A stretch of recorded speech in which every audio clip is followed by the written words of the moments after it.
My name is Angela Hunter.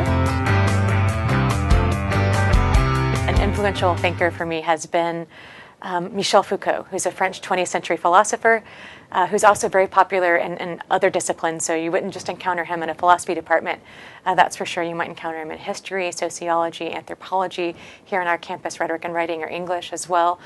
But he really revolutionized ways of talking about institutions and different experiences, things like madness and how institutions that deal with madness, whether it's hospitals or clinics, have been formed throughout history, penal institutions. And he had a very interesting take on this, and it's great to see how it can be adapted to all different kinds of study, like the study of literature, how philosophy really can be, in a way, applied in very interesting areas. And he's a very inspiring writer who really had such breadth of interest and scope that's inspiring, I think, for any researcher. When I was in college, where I attended, there wasn't a philosophy major, but there was one philosopher who taught a few classes. I ended up in one of his classes and felt sort of a connection with both the material that I was reading and with the way this particular professor approached questions. Specifically, I had a lot of questions about the kind of religious background I was coming from, questions about how God related to the world and how human actions lined up with that. And so I was especially interested in the philosophical literature about human freedom, how to understand what it meant to be free, and if there was a God that was supposed to be in control of everything, how you put those two thoughts together. Andrew Eshelman, and I teach in the philosophy department and liberal studies department. Well, right now you caught me at a time where I'm teaching feminist theory. So right now I'm teaching Simone de Beauvoir, and every time I reread The Second Sex, I realize what an outstanding book it is and what a groundbreaking book it is. Of course, she's very involved in the existentialist movement, so it's a manifesto for existentialism as well. And there's something quite seductive about this call to make your existence, to become something and not accept the givens that are part of your conditions when you come into the world. I really like the ethics, namely because they kind of relate to a kind of self-discipline, how I should construct my life, how other people should, construct and go about living, things like that. And I think that's, I don't want to say more important, but it's more familiar. I'm Blake Frisbee. I'm a philosophy major at UALR.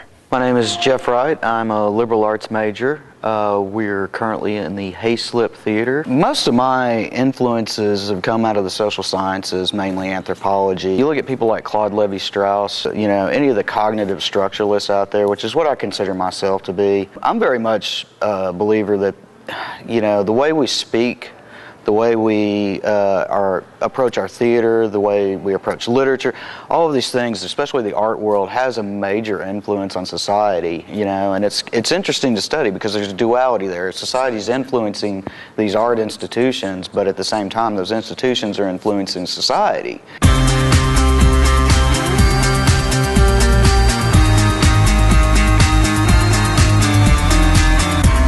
So this is Sigmund Freud. This is my Freud doll. I'm not a diehard believer in Freud, but I certainly think Freud had a great influence on my early understanding when I first encountered Freud as an undergrad about how psychoanalysis can tell us about literature, it can tell us about culture, it can tell us obviously about the psyche, but the kind of broad applications that psychoanalysis had, and Freud is the founder of that, I think. There's a French philosopher and psychoanalyst named Jacques Lacan who works from Freud, and I'm obviously studying French as a kind of primary area in my PhD.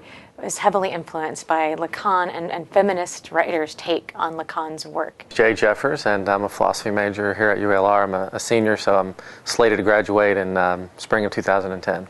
Well, I started off being very obsessed with what's called the mind-body problem.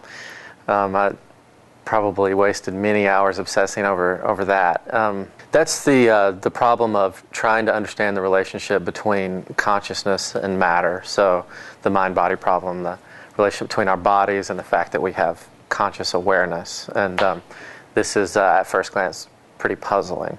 Another thing that's really good about our philosophy department is it's very diverse, so there's different people with different interests.